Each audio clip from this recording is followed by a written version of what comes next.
بسم الله الرحمن الرحيم.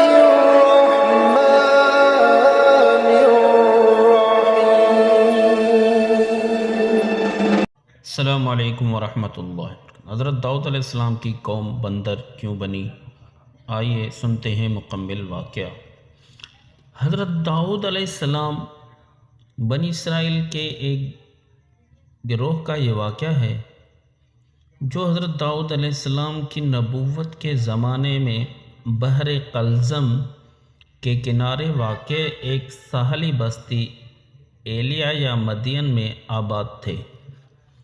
یہ واقعہ اللہ کے حکم کی صریح نافرمانی اور حیلہ سازی کی وجہ سے عذاب کی شکل میں درپیش آیا. برائے مہربانی چینل کو لازمی سبسکرائب کریں. حکم الہی اور آزمائش پہلا مرحلہ تھا. حکم اللہ تعالیٰ نے بنی اسرائیل کو آزمائش کے طور پر یہ حکم دیا تھا کہ وہ ہفتے کے دن یوم السبت دنیاوی کاموں اور خصوصاً شکار سے مکمل طور پر پرہیز کرے. یہ ان کی عبادت اور وفاداری کی آزمائش تھی. آزمائش اللہ نے خاص طور پر اس بستی والوں کو آزمایا. ہفتے کے دن مچھلیاں ریوڑ کی شکل میں ساحل کے قریب پانی کی سطح پر آ جاتیں اور انہیں پکڑنا انتہائی آسان ہو جاتا تھا. لیکن جیسے ہی ہفتے کے دن گزر جاتا مچھلیاں گہرائی میں چلی جاتیں اور دوسرے دنوں میں آسانی سے ہاتھ نہیں آتی تھی.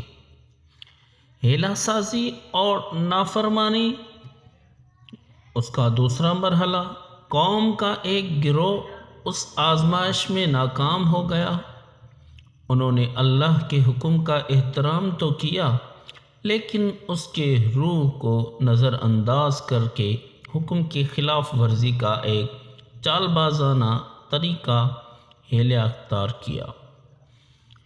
حیلہ انہوں نے ہفتے کے دن براہ راست شکار نہیں کیا بلکہ جمعے کے شام کو ساحل پر حوض اور نالیاں بنا دی. یہ ان کا منصوبہ تھا.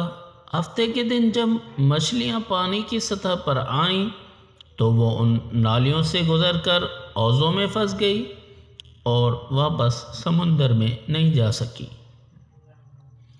شکار جب ہفتے کا دن گزر گیا اور اتوار کا دن آیا تو ان لوگوں نے آرام سے ان حوضوں سے مچھلیاں نکال لیں. انہوں نے دلیل دے کر ہم نے تو اتوار کو شکار کیا ہے ہفتے کو تو نہیں کیا. اس طرح انہوں نے بظاہر حکم کی تعمیل کی مگر حقیقت میں حکم کو توڑ دیا. قوم کے 3 گروہ اور نصیحت اور تیسرا جو مرحلہ تھا اس حیلہ سازی کے بعد پوری بستی میں گروہوں میں تقسیم ہو گئی. نافرمان گروہ المعتدون وہ لوگ جنہوں نے حیلہ سازی کے ذریعے مچھلیوں کا شکار کیا اور اللہ کے حکم کی خلاف ورزی کی. نصیحت کرنے والا گروہ الامرون بالمعروف یہ وہ نیک لوگ تھے جنہوں نے نافرمانوں کو سختی سے روکا اور کہا کہ تم اللہ کے عذاب کو دعوت دے رہے ہو.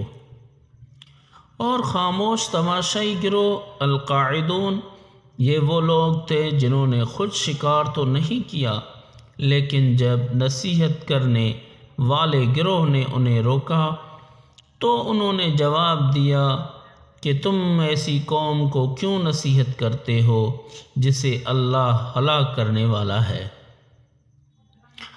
یا اسے سخت عذاب دینے والا ہے. عذاب کا نزول اور سزا.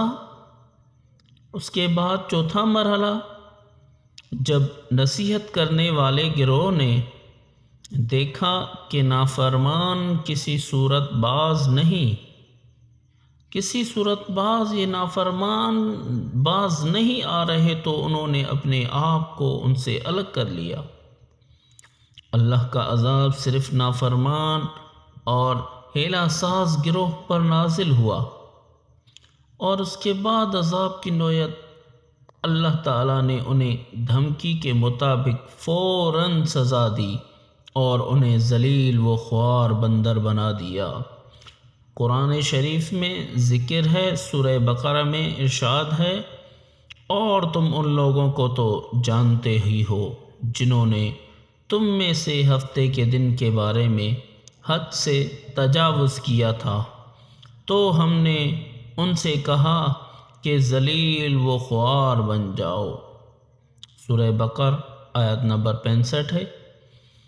بندروں کا انجام روایت کے مطابق مسخ ہونے کے بعد یہ وہ لوگ تقریباً 3 دن تک اسی حالت میں رہے، نہ کھا سکتے تھے اور نہ پی سکتے تھے۔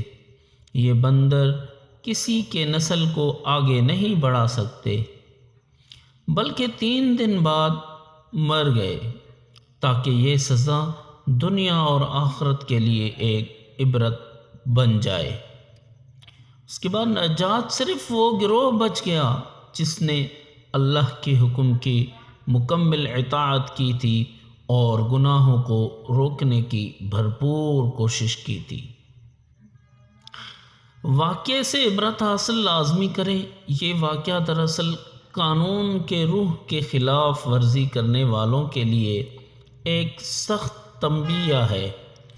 یہ لوگ بظاہر قانون کی پیروی کر رہے تھے، ہفتے کو شکار نہیں کیا، مگر در حقیقت وہ اپنی چالاکی سے اللہ کے حکم کو توڑ رہے تھے، اسی لیے ان پر یہ شدید عذاب نازل ہوا۔